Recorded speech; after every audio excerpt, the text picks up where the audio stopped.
Amém. Graça e paz, irmãos. Alegria estar de volta. O pastor Laqueden falou há pouco sobre alguns que estão aí voltando. E eu sou um, porque semana passada, domingo passado, eu estava em casa, não consegui vir, porque a gripe andou por lá também. Eu sei que tem visitado muitos de nós, muitos aí se recuperando, né?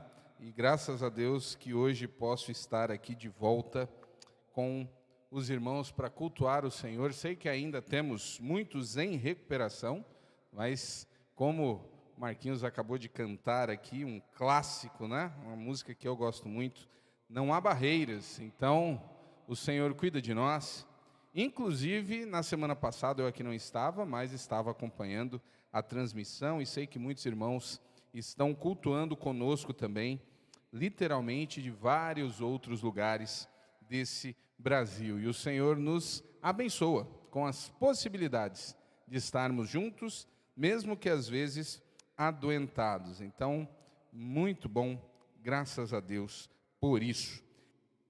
Os irmãos, acho que eu vou pegar o outro.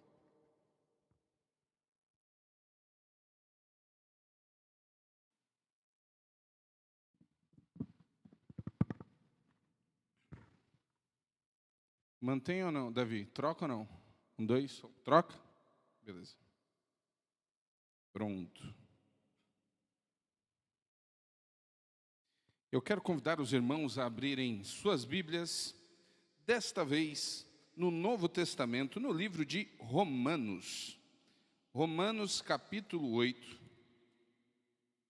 Nós vamos ler o livro de Romanos, é um livro incrível, mensagens profundas. E eu vou ler 2 versículos que são muito conhecidos dos irmãos.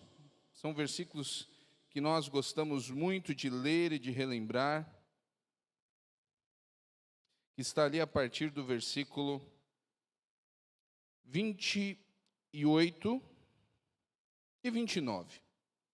Romanos 8, a partir do versículo 28 e 29, que diz o seguinte: E sabemos que Deus faz todas as coisas cooperarem para o bem daqueles que o amam, e que são chamados de acordo com o seu propósito. Pois Deus conheceu de antemão os seus e os predestinou para se tornarem semelhantes à imagem do seu Filho, a fim de que ele fosse o primeiro entre muitos irmãos. Vou ler novamente. E sabemos que Deus faz todas as coisas cooperarem para o bem daqueles que o amam e que são chamados de acordo com o seu propósito, pois Deus conheceu de antemão os seus e os predestinou para se tornarem semelhantes à imagem do seu Filho, a fim de que ele fosse o primeiro entre muitos irmãos.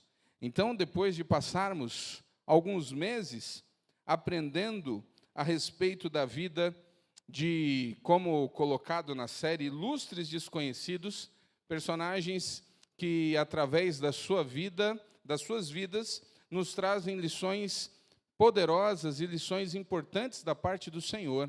Nós agora vamos começar a refletir um pouco mais, não através de um exemplo de vida, mas de alguns conceitos muito importantes para aqueles que entendem a necessidade de servir a Deus.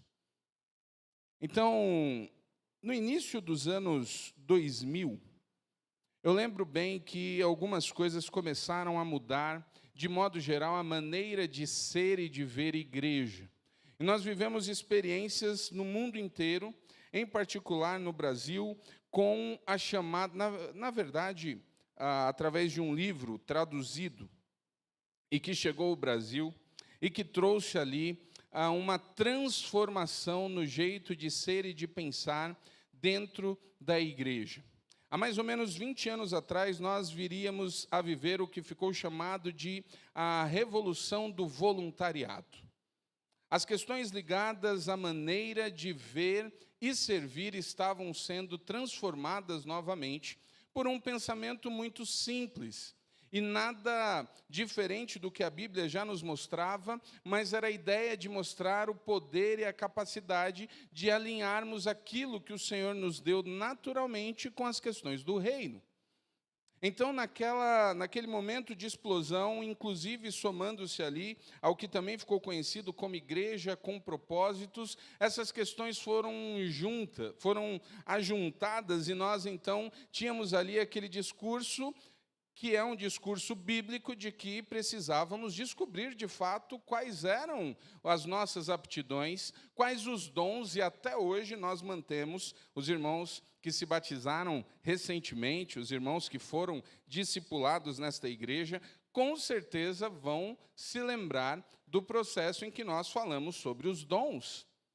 E depois daquilo que chamamos de teste de dons, inclusive ali o encaminhamento para se trabalhar na área que o próprio irmão havia entendido ser chamado pelo seu desejo particular.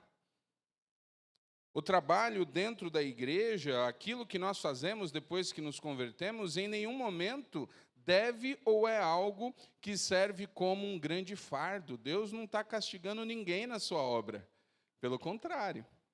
Então, nós vivenciamos essa experiência no mundo inteiro. 20 anos depois, não apenas na Igreja Batista Memorial, mas, de modo geral, eu tenho conversado com muitos amigos espalhados pelo Brasil inteiro, tanto pessoas de igreja e pastores.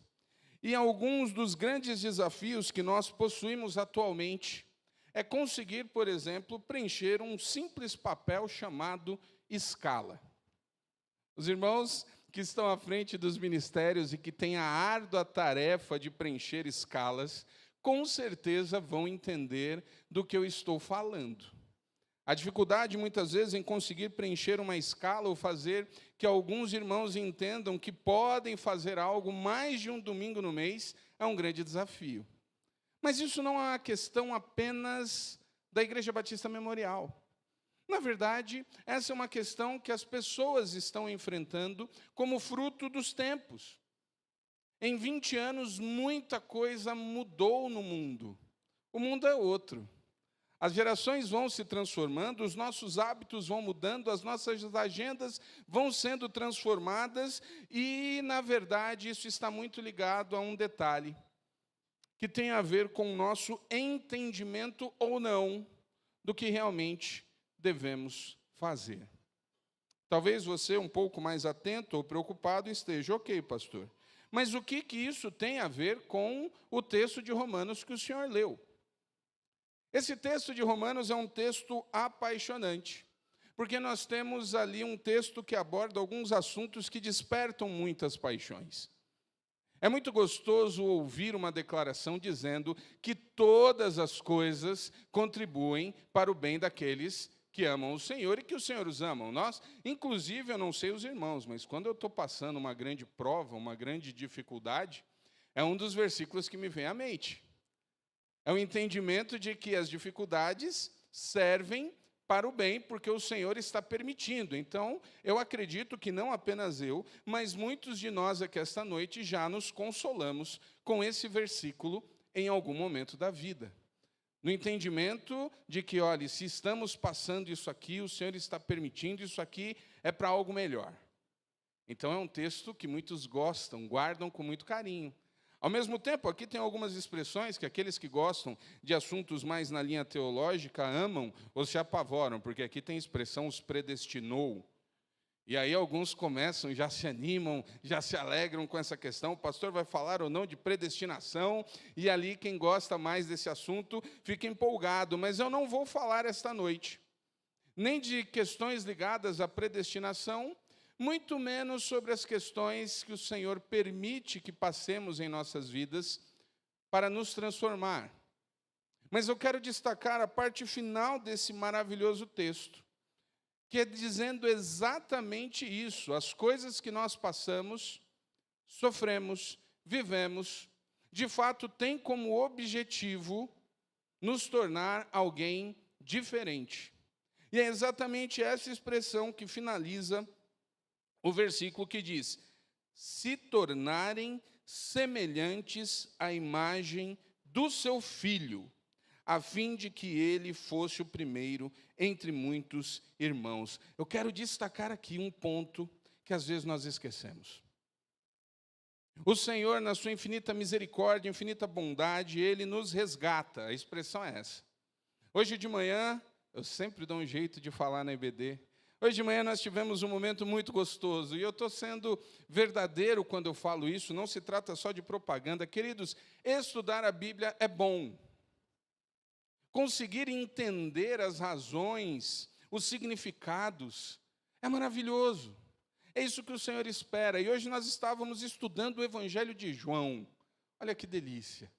Entendendo os quadros que fizeram com que o apóstolo escrevesse o texto.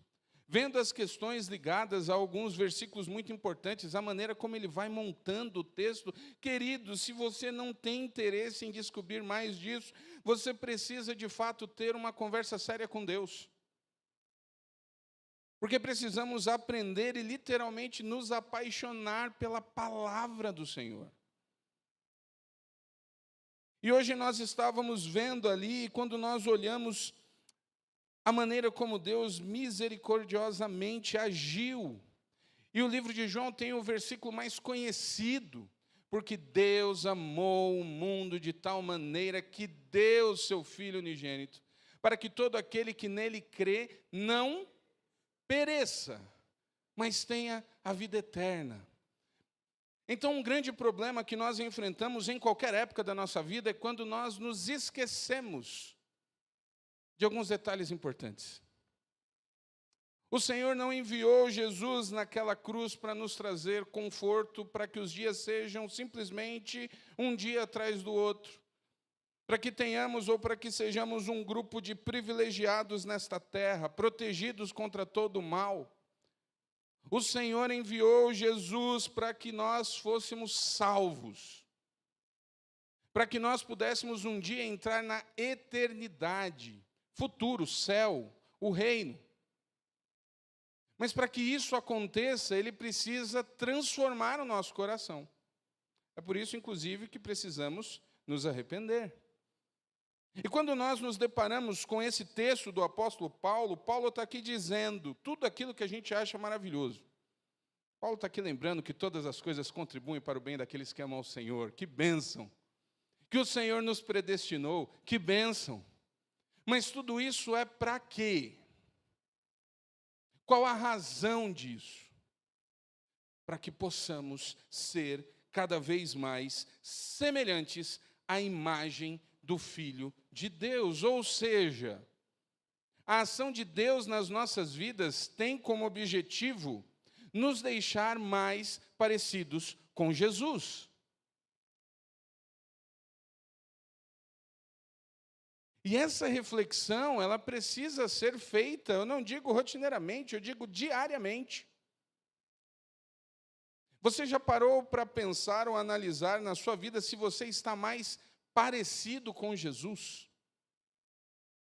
E como estamos vendo na EBD, temos um material extraordinário mostrando como era Jesus. E quando Paulo está nos lembrando sobre isso, que é o trabalho do Espírito Santo na nossa vida, o trabalho do Senhor é para nos deixar mais semelhantes, nós agora precisamos entender e nos lembrar de alguns aspectos a respeito de Cristo. E existe algo que Cristo fala sobre ele muitas vezes, que talvez nos traga um certo arrepio, e que talvez, intencionalmente ou não, e aí nós temos algumas armadilhas causadas pela nossa mente, nós deixemos um pouco de lado. Hoje de manhã nós vimos que existem 7 declarações no Evangelho de João, que o próprio Cristo faz dele mesmo, na questão da divindade. Então Jesus fala: eu sou a luz do mundo. Eu sou o pão da vida. Jesus vai deixando claro o que ele é. Mas, além disso, nós temos outros textos espalhados pelo Evangelho que nos lembram a característica muito importante de Jesus, que ia contra tudo que as pessoas viviam naquela época. Marcos 10, 45, por exemplo, nós temos a seguinte declaração: pois nem mesmo o Filho do Homem veio para ser servido, mas para servir e dar sua vida em resgate por muitos. O que nós vamos ver que o próprio Jesus e os discípulos marcam e falam através de Jesus é que Jesus vem como servo. No Antigo Testamento, inclusive, tem uma expressão que a gente acha linda quando pensa em Jesus. Mas transportar essa expressão para nós não dá, porque a gente tem a expressão do servo sofredor. Não basta ser servo, né? Tem que sofrer mesmo. Ok, é claro que aquele capítulo está falando do Messias. Mas uma das grandes razões para hoje vivermos aquilo que há 20 anos atrás se tratou de uma revolução dentro do contexto de igreja, é porque, na verdade, na nossa correria da vida, nós vamos esquecendo alguns aspectos fundamentais, dentre estes que o Senhor nos chama a ser mais parecidos com Jesus, e Jesus diz que ele veio para servir. É interessante que essa crise de voluntariado, ela se dá dentro dos ambientes ligados à igreja. As questões ligadas ao voluntariado fora do ambiente de igreja, elas continuam. Elas tiveram mudanças, os nomes foram mudados. Mas as pessoas continuam se dedicando às causas que elas acreditam, que elas se identificam. Mas no dia a dia normal da igreja, nem sempre essas questões permanecem. E nós vamos nos afastando dessa ideia e do termo servo. É interessante essa questão, porque até mesmo a maneira de vermos como muitas pessoas encaram a questão ligada à igreja, à sua missão, mostra, às vezes, a dificuldade de entender que servir envolve uma questão local. Semana que vem nós vamos iniciar, na verdade, já antecipando um aviso, né? Sexta-feira nós vamos voltar à vigília depois de esse tempo de pandemia. Tivemos uma, aí as coisas pioraram de novo, não fizemos. Sexta-feira vamos ter novamente uma vigília.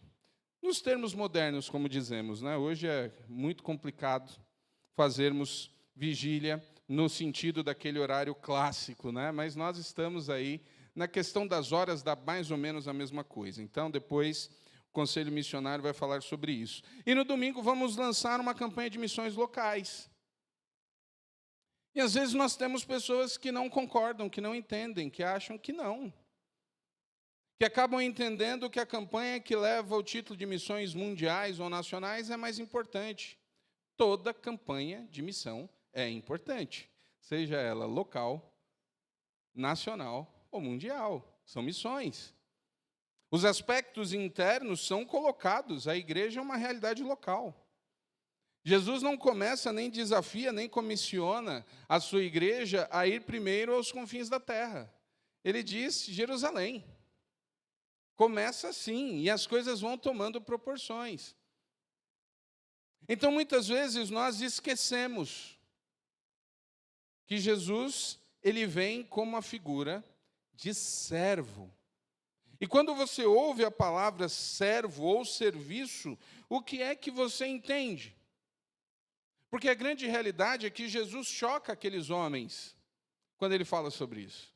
Nem os discípulos entenderam a magnitude ou entenderam realmente a questão prática do Filho de Deus vir como um servo.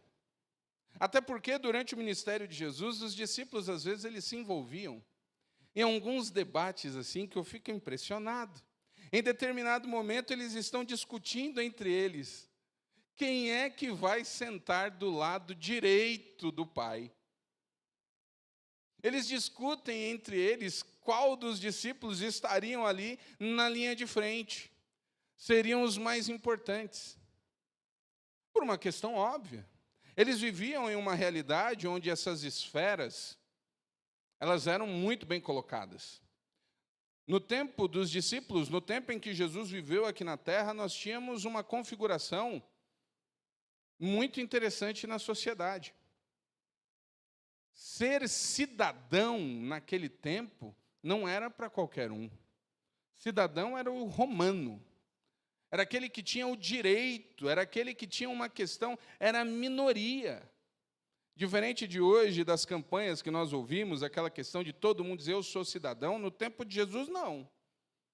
Cidadão era a elite. Era um tempo em que nós tínhamos o César. As esferas de poder, elas eram muito bem colocadas. Existia no meio do povo também aquela questão sacerdotal, a questão da elite religiosa, tudo isso era muito bem visto, as pessoas tinham noção exata. Inclusive, um dos grandes motivos que fez com que os fariseus não acreditassem que Jesus era o Messias é porque eles esperavam, de fato, um Messias com poder político, alguém que restaurasse o trono. E aí Jesus chega dizendo, não é isso não, vocês entenderam errado. A lógica do reino é completamente diferente. O senso que Jesus desenvolve, vai criando nos discípulos, é o contrário. Então os discípulos não entenderam nada disso. No decorrer da minha caminhada, Deus me deu alguns privilégios. E eu posso dizer que são privilégios. Eu tive o privilégio de conhecer nas mais variadas esferas pessoas muito relevantes na questão de igreja no Brasil. Seja na questão teológica, seja na questão de vida de igreja, na questão musical. Marquinhos cantou aqui Não Há Barreiras, eu estava lembrando que eu tive o privilégio de poder conversar com o compositor dessa música, o Elvis Tavares, eu pude conversar com Álvaro Tito, e ouvir e entender muitas coisas, e eu trago algumas experiências muito bonitas de observar pessoas que deveriam se sentir muito importantes, mas não se sentiam. Eu tive o privilégio de crescer vendo o Dr. Russell Shedd pregar na igreja que eu era membro. E eu digo que é privilégio, porque sim, é privilégio. Dr. Russell Shedd foi uma das figuras mais incríveis que eu tive o prazer de conhecer. Um homem com um conhecimento absurdo. E eu lembro dele chegando nos domingos de manhã ali, tranquilo. Teve um tempo que a igreja ficou sem pastor, e aquilo marcou muito. No período de 1 ano e meio que nós ficamos sem pastor ali, nos idos de 92, 93, alguma coisa assim. O Dr. Russell Shedd pregou 14 vezes na nossa igreja. Não tem outra explicação que não fosse Deus, porque toda vez que cancelavam a agenda, ele aparecia lá, ele morava lá perto. E uma experiência muito bonita que eu tive é porque num desses dias era culto dos adolescentes. E naquele culto dos adolescentes, o líder dos adolescentes ia pregar. E o líder dos adolescentes era eu.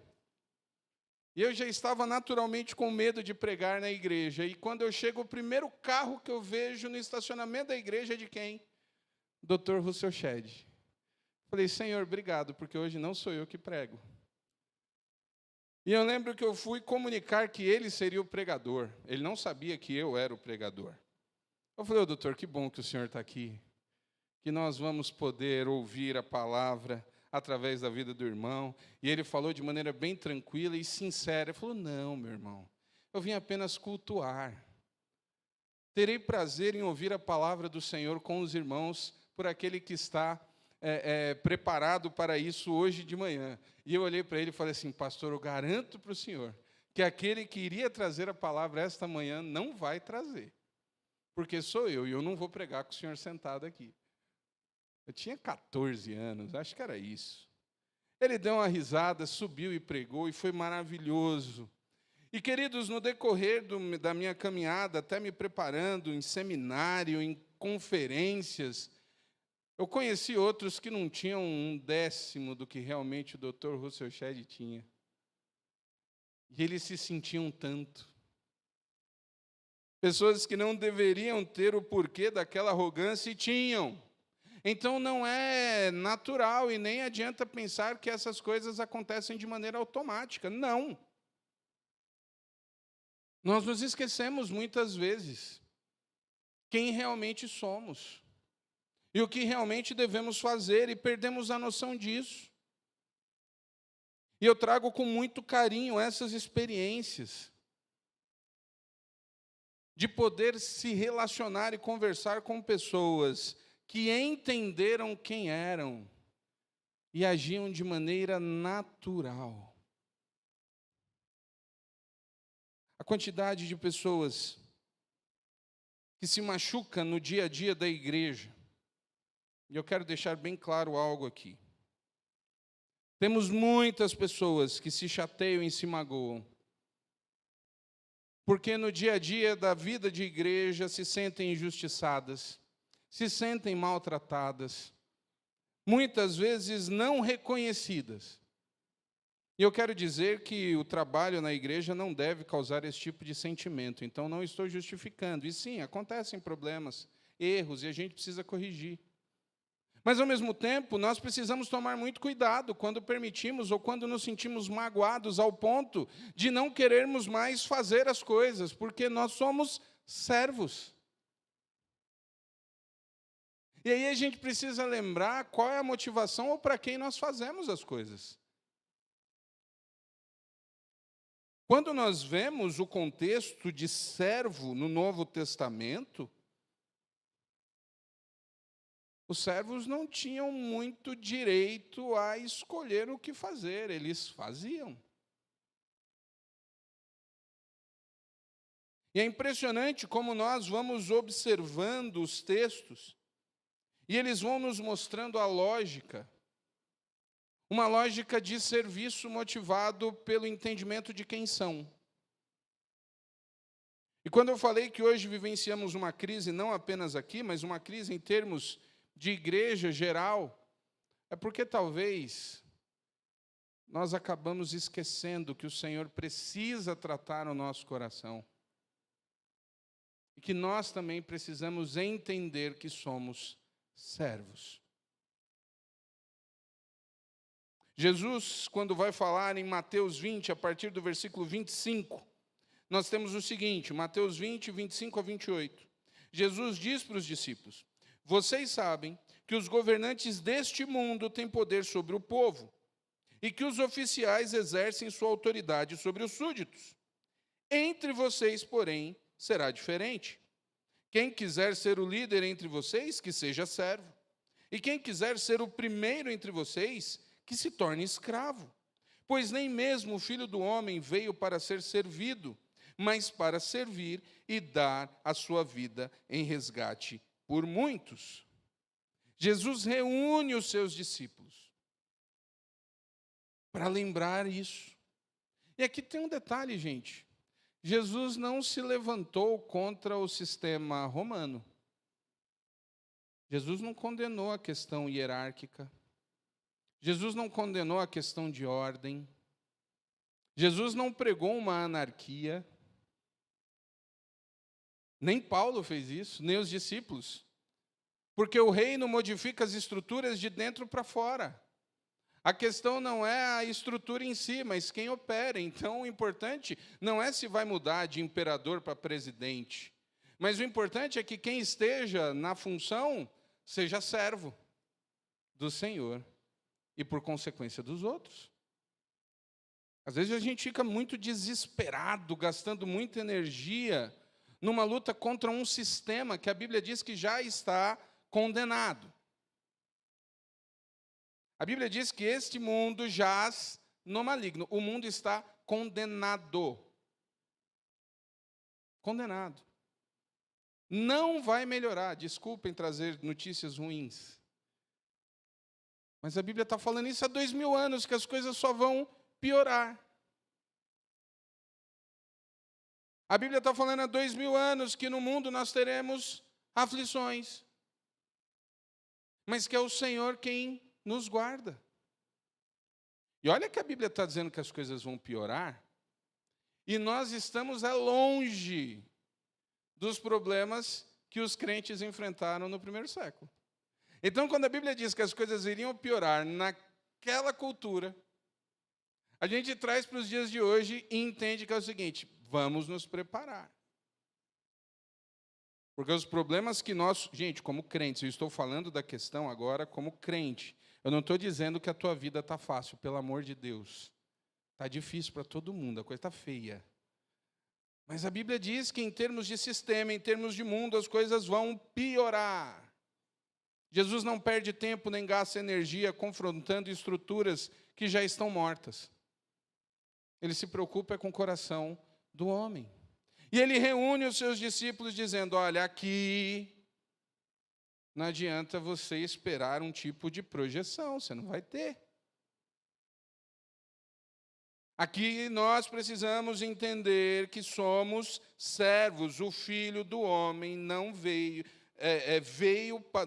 para ser servido, mas para servir. É isso que o texto fala, é isso que o próprio Jesus fala. E essa ideia e esse pensamento de Jesus, de fato, deve trazer uma reflexão. De novo, não estou justificando, meu querido irmão, minha querida irmã, se você foi magoado na caminhada, se você se sentiu injustiçado, eu não estou dizendo que você não foi. Mas quero dizer que nem Jesus veio para ser servido. E se você parar para pensar, Jesus foi muito injustiçado.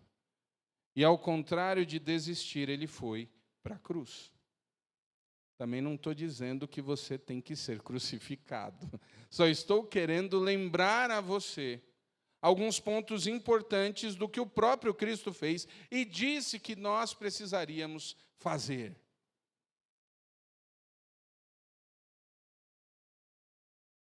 Uma pessoa que entendeu muito bem esse conceito, obviamente, foi Paulo. Paulo, talvez, tenha sido, eu estou dizendo talvez porque não fiz nenhuma pesquisa, então não tem um número aqui, mas eu acho que provavelmente o personagem do Novo Testamento, depois de Jesus, que mais usa a expressão servo, é Paulo. Porque é assim que Paulo se apresenta em todo lugar que ele vai. Paulo era um homem famoso. Paulo, ele tinha um futuro brilhante. Ele provavelmente seria a grande referência do judaísmo da segunda metade do primeiro século. Ele já era alguém que era considerado um gênio. E quando Paulo se converte, quando Jesus aparece para ele, ele tem a sua vida transformada, Paulo muda tudo. E Paulo passa a se apresentar como Paulo, servo de Jesus Cristo. É só observar as assinaturas e como ele abre as suas cartas. Paulo fazia questão de dizer e de se denominar servo, e aquilo não era uma maneira bonita de demonstrar humildade. Ele vivia aquilo. Ele havia entendido aquilo. E nós vamos ver na prática como ele realmente entendeu. Inclusive, Colossenses 1, 15 e 18, Paulo diz o seguinte: o Filho é a imagem do Deus invisível e é supremo sobre toda a criação, pois por meio dele todas as coisas foram criadas, tanto no céu como na terra, todas as coisas que podemos ver e as que não podemos, como os tronos, reinos, governantes, as autoridades do mundo invisível. De novo, Jesus não acabou com nenhum sistema de autoridade. Deixando bem claro isso. Tudo foi criado por meio dele e para ele. Paulo está dizendo aqui. Ele existia antes de todas as coisas e mantém tudo em harmonia. Ele é a cabeça do corpo, que é a igreja. Ele é o princípio supremo sobre os que ressuscitam dos mortos. Portanto, ele é o primeiro em tudo. Paulo havia entendido que inclusive nesse ambiente, por mais que ele fosse a mente mais brilhante daquele tempo, era Jesus, o principal. A igreja não tem um dono. A igreja não é e nem pode ser simplesmente um reino particular, porque a igreja é de Jesus. Nos resta aqui entendermos, e quando eu digo que a igreja é de Jesus, o próprio Cristo estabelece liderança. De novo, aqueles que gostam um pouco daquela questão da anarquia, sem comando, cada qual faz o que quer, esse negócio não dá muito certo na Bíblia. Inclusive, os momentos de instabilidade do povo, tem lá uma frase muito forte: naquele tempo, cada um fazia o que lhe bem quisesse, ou lhe bem aprovesse. Era a época dos juízes. E o que acontecia ali, normalmente, era que o povo se afastava. Igreja tem aspectos de liderança, sim, mas mesmo os líderes também são submissos. Vamos ter os mandamentos de mutualidade, não tem como escapar.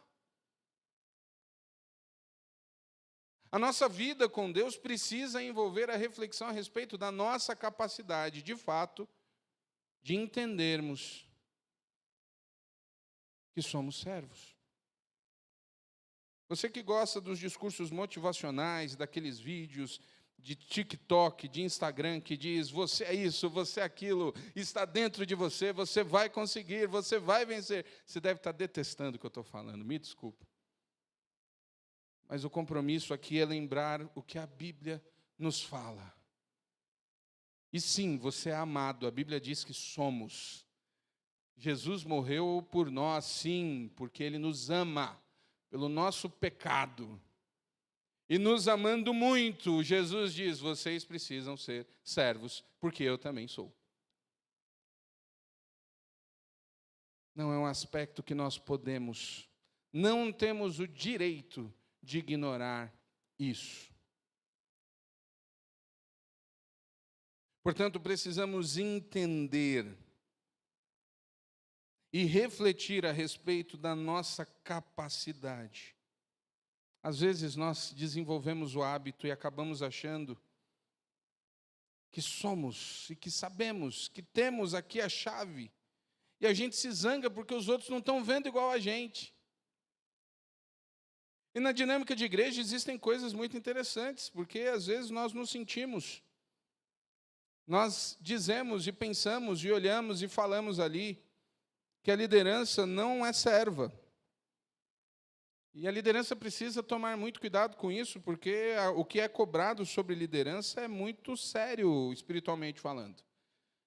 Mas, às vezes, as mágoas surgem porque as pessoas não fizeram o que eu queria que fosse feito. E aí a gente acusa, ou pensa, ou trata como não sendo, ou não fazendo, porque não fazem o que eu quero, e não fazer o que eu quero, às vezes, traz muita mágoa. As mágoas no seu coração têm sido geradas porque não fazem o que você entende que tem que ser feito. Você já parou para pensar um pouco nisso? Se as ofensas ou se algo que talvez esteja trabalhando ou entristecendo o seu coração, na verdade está sendo gerado porque a sua vontade não está sendo feita? Será se esse fato combina com o que estamos vendo no texto bíblico, na questão de entender que, de fato, não é a nossa vontade? O próprio Jesus, no jardim, no Getsêmani, Jesus está vivendo um momento terrível. Jesus sabia que ia sofrer e ele deixa bem claro: Pai, se possível, afasta de mim esse cálice. Jesus também não era nenhum maníaco depressivo que colocou as mãos e diz: eu quero apanhar na cruz. Não, sofreu. Mas ele disse: não a minha vontade. Meus queridos, se Jesus falou isso diante da cruz, quantas vezes temos de fato dito para o Senhor: Senhor, não a minha vontade, mas a tua. Você já ousou fazer essa oração diante da escolha de um curso, diante de um coração tomado pela paixão. Você ousou dizer: Senhor, meu coração está pulando, eu estou apaixonado, mas não a minha vontade. Mas você já conseguiu fazer essa oração diante de algo que você quer muito? Você ousou fazer esta oração? É mais fácil, depois que fazemos, clamar ao Senhor misericórdia, ou pedir que Ele abençoe. Senhor, está aqui, abençoa. Precisamos repensar a nossa relação com o Senhor. Quando eu falo que Paulo havia entendido, Paulo nos dá declarações muito profundas sobre alguém que de fato passou a viver uma vida de servo. Hoje de manhã, estudando João, lembramos, até o Marco comentou, sobre o trabalho que a igreja de Corinto deu para Paulo. Uma igreja elogiada. Paulo dizia: olha, vocês têm todos os dons, vocês são incríveis. Mas pense numa igreja que deu trabalho. No livro de 1 Coríntios 2, 1, 3, Paulo diz o seguinte: irmãos, na primeira vez que estive com vocês, não usei palavras eloquentes, nem sabedoria humana, para lhes apresentar o plano secreto de Deus. Pois decidi que, enquanto estivesse com vocês, me esqueceria de tudo, exceto de Jesus Cristo, aquele que foi crucificado. Fui até vocês em fraqueza e atemorizado e trêmulo. Olha o que Paulo está dizendo que aconteceu com ele. Existem alguns conjuntos de características que precisamos aprender a desenvolver, se de fato quisermos nos tornar parecidos com Jesus e sermos também servos. Paulo passou a usar e Paulo consegue desenvolver uma autenticidade. Eu não sei se os irmãos conseguem imaginar o peso dessas palavras quando ele diz que não usou palavras eloquentes nem sabedoria humana. Sabe o que Paulo está dizendo aqui? Que ele poderia, que ele tinha condições. Paulo tinha estudo. Paulo sabia de filosofia. Que ele poderia chegar até eles e fazer um discurso daqueles que as pessoas olham e dizem: ó, que homem, esse sabe das coisas. E Paulo diz que não fez. Paulo disse que abriu mão daquele homem que foi construído. Ele foi criado aos pés de Gamaliel. Ele passou a vida dele estudando, ele era um homem intelectual.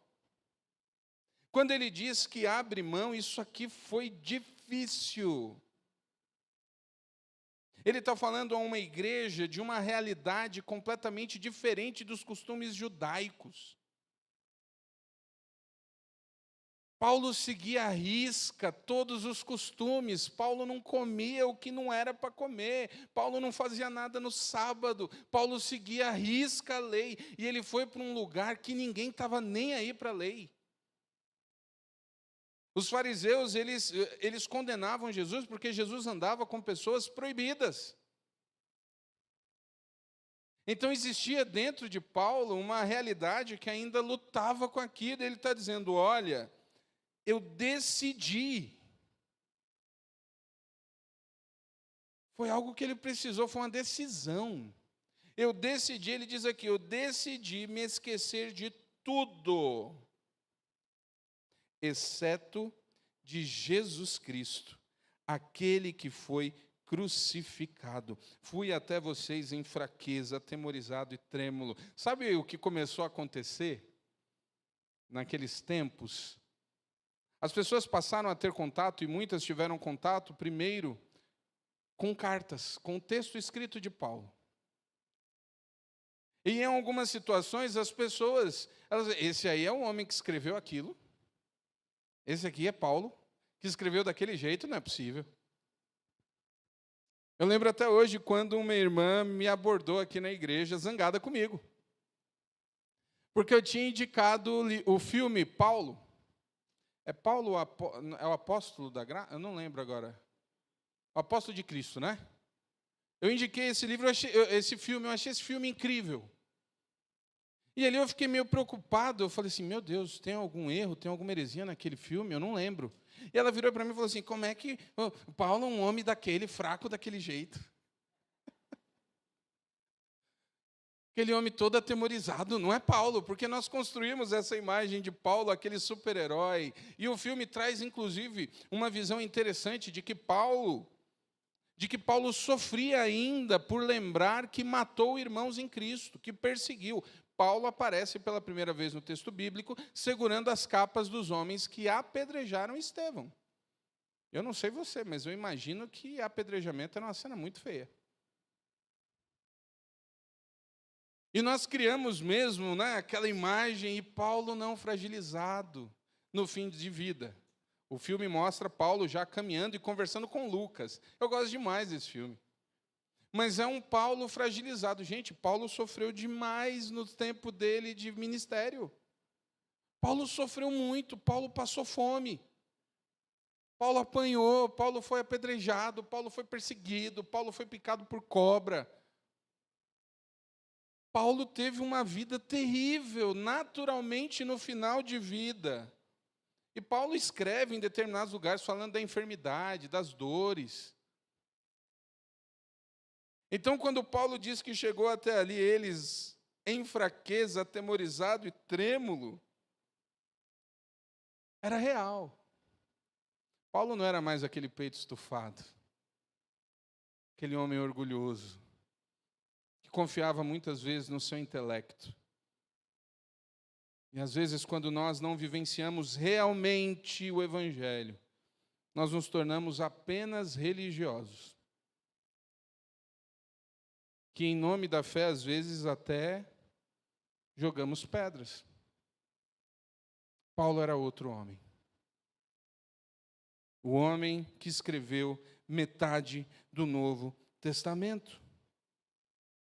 No mesmo livro, no mesmo capítulo, na continuação, no versículo 4, ele diz: minha mensagem e minha pregação foram muito simples. Em vez de usar argumentos persuasivos e astutos, me firmei no poder do Espírito. Agi desse modo para que vocês não se apoiassem em sabedoria humana, mas no poder de Deus. Queridos, agora eu posso falar como alguém que prega. Alguém que está à frente. Essas declarações de Paulo não são simples. Paulo está dizendo, de novo, eu podia ter feito aqui, eu podia trazer um discurso daqueles de deixar todo mundo de boca aberta. Mas Paulo não estava numa disputa. Paulo não estava num debate em que venceria pelos argumentos perfeitos. Paulo estava em outra luta. Paulo não estava preocupado em mostrar que era bom. Paulo queria mostrar Jesus. Paulo queria mostrar a mensagem que o havia libertado. Ele sabia que tinha uma capacidade intelectual de mostrar uma série de coisas. Ele sabia e com certeza entendia os furos de lógica nos processos religiosos do paganismo. Mas não era esse o objetivo. Paulo não queria mostrar ou ganhar um debate mostrando que é a pessoa mais esperta do planeta. Aliás, esse é um dos problemas modernos, da qual de púlpito reconheço que errei muito. Eu já me envolvi em cada bate-boca desnecessário. Porque quando você entra na rede social, já reparou que todo mundo quer ter o último comentário? A discussão só acaba quando alguém entende lá, né? E aí, quando tem o último comentário, o pessoal, fulano calou, botou para calar lá, acabou. Ninguém escreveu mais. E aí fica 375 comentários. E às vezes a gente está preocupado em ganhar as coisas desta maneira, e Paulo está aqui dizendo, olha, sim, eu preguei simples. Às vezes a gente fica tão focado, quer fazer o estudo, a gente pega, analisa todas as palavras, vai para o grego, vai para o hebraico, faz ali, analisa, monta e traz lá a fórmula expositiva perfeita, irretocável. Como fruto da intelectualidade. Veja bem, outra coisa que eu quero deixar bem claro. Isso não nos autoriza a não estudarmos e nem tentarmos fazer as coisas bem feitas. Eu estou falando aqui numa esfera mais alta. Paulo sabia o que podia fazer. A mim, como pastor, pastor Laquedem, ou qualquer um que subir nesse púlpito, ele tem sim que buscar fazer o melhor. Nós temos sim que gastar tempo, e às vezes alguns até, a gente fala lá de gabinete, e o pessoal acha que gabinete não se faz nada. Irmãos, fazer um sermão dá trabalho. Não é um negócio de 5 minutos. Mas a âncora principal em um estudo não é a minha capacidade intelectual. É a voz do Espírito.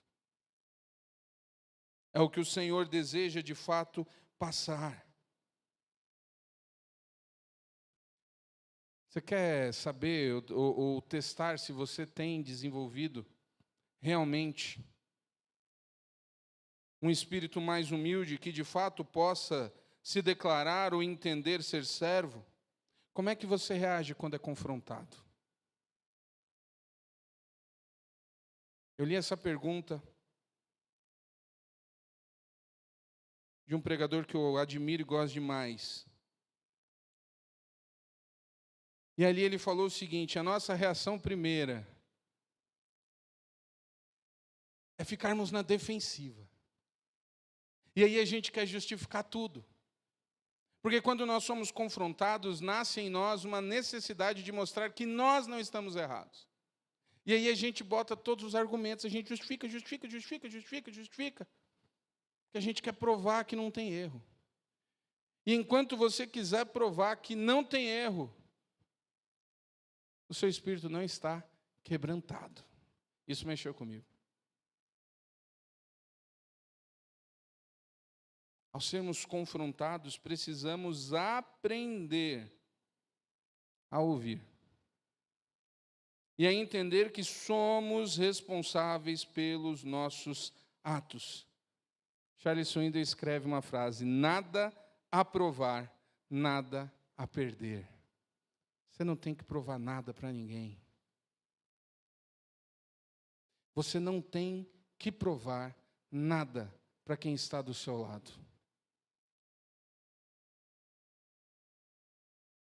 A única coisa que você precisa de fato fazer é desenvolver um espírito de servo diante do Senhor. Nada a provar, nada a perder. Não mais eu, mas Cristo vive em mim. E o último versículo que quero trazer, os últimos dois, estão em 2 Coríntios, agora, capítulo 4, 1 e 2, onde Paulo diz o seguinte aos mesmos irmãos de Corinto: portanto, visto que Deus, em sua misericórdia, nos deu a tarefa de ministrar nesse novo sistema, nunca desistimos. Rejeitamos todos os atos vergonhosos e métodos dissimulados. Não procuramos enganar ninguém, nem distorcermos a palavra de Deus. Em vez disso, dizemos a verdade diante de Deus, e todos os que são honestos sabem disso. Paulo está dizendo àquela igreja que ele tem apenas uma missão. Ele não quer se dar bem através da fé alheia. Ele não quer criar um novo movimento, ele quer apenas falar as verdades do reino. Sinceridade, sem rodeios. Não há necessidade de criarmos uma estratégia que distorça o Evangelho. Hoje de manhã falei sobre a questão, muitas vezes, dos milagres. Os milagres no Novo Testamento são abundantes. E eles têm uma razão muito clara e objetiva. Não era simplesmente demonstrar o poder. Não era simplesmente uma concorrência, mas era mostrar às pessoas, para que as pessoas pudessem acreditar que Cristo era o Messias. E eu disse e vou repetir aqui, meu querido, se Deus fez algo muito grande na sua vida, se você tem um milagre particular para contar, eu quero dizer para você que Ele não te deu esse milagre só porque você é o filho amado do Pai. Se Ele fez algo extraordinário, significa que esse fato precisa impactar a vida de outra pessoa, para que outra pessoa possa crer no Senhor Jesus através do que Ele fez na sua vida. As bênçãos de Deus e os milagres de Deus na nossa caminhada não são para que tenhamos uma vida simplesmente mais confortável, mas é para que outras pessoas ao nosso redor possam crer que Cristo é o Filho de Deus. Eu já falei aqui, eu tenho o meu milagre particular em casa, chama-se Suelen. Não é que o Eric e o Emerson não seja, mas a Suelen é um milagre, porque a Nívia não podia ter filho. E toda vez que eu olho para a Suelen, eu vejo um milagre particular ali. Não é porque Deus me acha o melhor de todos. É porque existem pessoas que já foram e que são e que serão impactadas pelo fato da Suelen existir. E quando eu olho para ela, ou quando eu anunciar esse milagre de Deus, não é só para dizer que Deus é fiel. Às vezes nós jogamos frases aleatórias, Deus é fiel, Deus é bom, aleluia, que bênção. Deus é fiel, Jesus Cristo é o Filho de Deus. Você precisa se arrepender. É para isso. É para isso. Paulo havia entendido exatamente quem ele era. Paulo não estava mais pregando ele. E o que nós precisamos relembrar e começar a repensar, através dessa noite, inclusive, que seja um recomeço. Eu estarei pregando mais sobre essa questão de servo. É porque isso é fundamental na continuidade da nossa caminhada. Nós precisamos entender bem o que somos. E grande parte dos problemas que enfrentamos hoje é porque esquecemos quem nós somos. Se eu não sei que sou servo, eu não vou agir como servo. Eu estou agindo como um senhor. Ou estou agindo como um cliente. Estou agindo como alguém que preciso ser satisfeito. Evangelho não é isso. Eu gosto muito, finalizando, eu gosto muito da série de filmes Toy Story. Já falei, inclusive chorei no 3 como uma criança. Confesso que no 4 também, eu dei uma choradinha no 4. Sabe o que é mais incrível nessa série? Porque são brinquedos que se descobrem brinquedos. É lógico, é fantasia. Se alguém aqui nunca assistiu Toy Story, é óbvio. É uma animação para criança. Mas a jornada dos 2 primeiros filmes são os brinquedos descobrindo o que são. Então, no primeiro é lá o boneco lá do Tom Hanks, que eu esqueci o nome. Não lembro o nome do vaqueiro, gente. Isso é porque eu disse que eu gosto. Woody. O Woody descobrindo que é um boneco. E quando ele descobre que é um boneco, aquilo muda completamente. E depois nós temos lá o Buzz também na mesma luta, descobrindo que é um boneco. E sabe o que é incrível? Depois que eles se descobrem como boneco, as coisas que não faziam sentido passavam a ser sentido. Ou seja, era muito bom ser tratado como um boneco. E os bonecos que valem, os brinquedos realmente bacana, são aqueles que estão ali quase que destruídos. Porque eles foram usados. Eu lembro do drama de alguns amigos que eu tinha, que tinham os brinquedos mais desejados da minha época. E a gente chegava na casa deles, e eles tinham aqueles brinquedos incríveis, mas eles estavam todos nas caixas assim em cima, como se fosse uma loja particular. E a gente não podia brincar. Porque a mãe dizia que se fosse brincar ia quebrar. E um monte de mãe e pai fez isso, dava os brinquedos e para não quebrar, deixava lá para o menino saber que tinha, mas o menino não podia brincar. E os filmes trabalham isso e mostram que os brinquedos são infelizes quando não são usados. Lá em casa era engraçado, porque o meu irmão, ele quebrava mesmo. Às vezes tão rápido que a gente não podia brincar. E o que isso tem a ver com a pregação? Eu acho legal quando os bonecos lá se descobrem e aí eles acham o máximo ter a marca lá no pé do dono lá. Eu sou do Andy aqui. E ele mostrava aquilo como um troféu. Ou um personagem rasga o ombro porque foi brincando. E aquilo passa a ser valorizado porque são marcas de que eles eram amados, porque o dono brincava com eles. Quando nós entendemos quem realmente somos, a nossa percepção muda completamente. Nós não somos brinquedos, antes que você se desespere. Eu não vou dizer que você é um brinquedo nas mãos de Deus. Mas eu quero dizer que talvez você precise repensar urgentemente quem de fato você é. Porque se você entende que é filho de Deus, se você reconheceu ser pecador, se você entendeu a necessidade do novo nascimento, se você está nesse processo, eu preciso dizer para você que você é um servo. E que se você é um servo, talvez você precise repensar a maneira como você tem olhado as coisas. Você realmente sabe quem você é?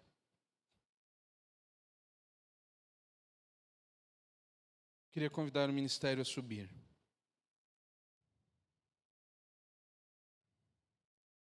E eu queria que você realmente pensasse.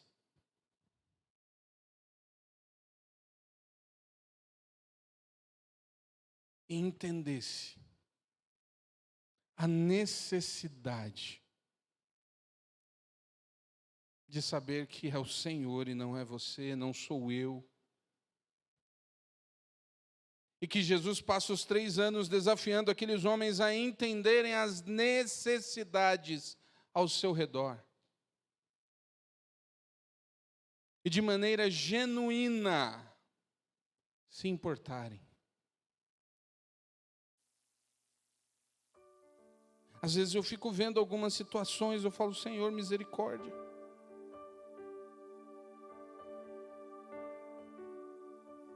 Como é que pode? Quando nós temos contato realmente com o texto, quando nós temos contato realmente com o Senhor, como é que a gente pode não ver? E não repensar, e eu fico vendo nós, olha gente, a gente tem uma capacidade de se machucar com tanta besteira.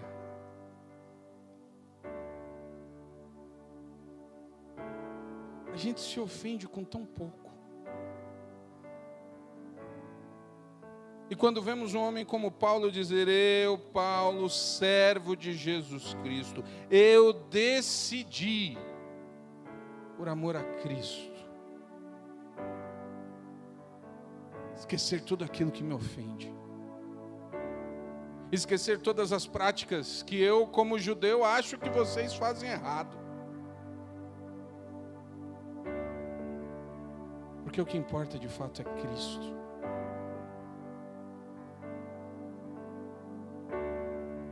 O que importa é Cristo, queridos. Às vezes a gente coloca o nosso gosto particular. O pastor não veste a roupa que eu acho que ele tem que vestir. O ar-condicionado não está na temperatura que eu quero que esteja. A igreja está muito escura, a igreja está muito clara. O som está alto, o som está baixo. Queridos, não foi para isso que Jesus chamou a gente. Foi para anunciar que Jesus é o Filho de Deus. Foi para anunciar que Ele tira o pecado do mundo. Foi para tirar as pessoas do inferno. Porque nós somos servos. Feche seus olhos.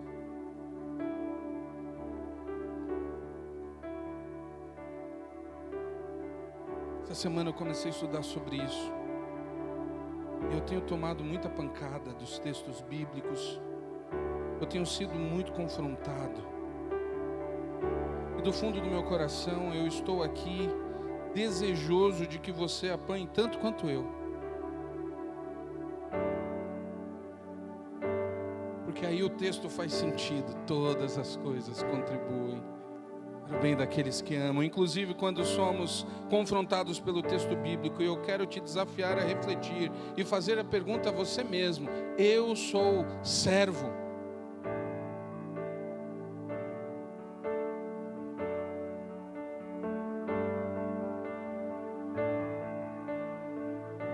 Faça uma análise agora se você tem agido como servo. Ou se na verdade você tem feito o papel de Senhor.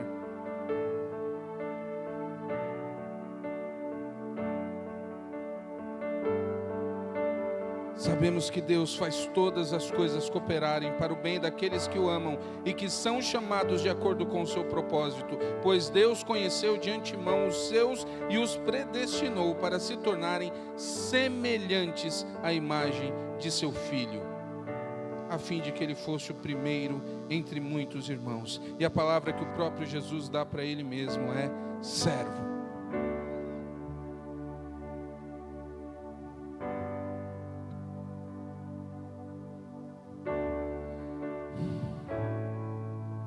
Santo Deus, Pai, a Tua palavra nos desafia a pensarmos.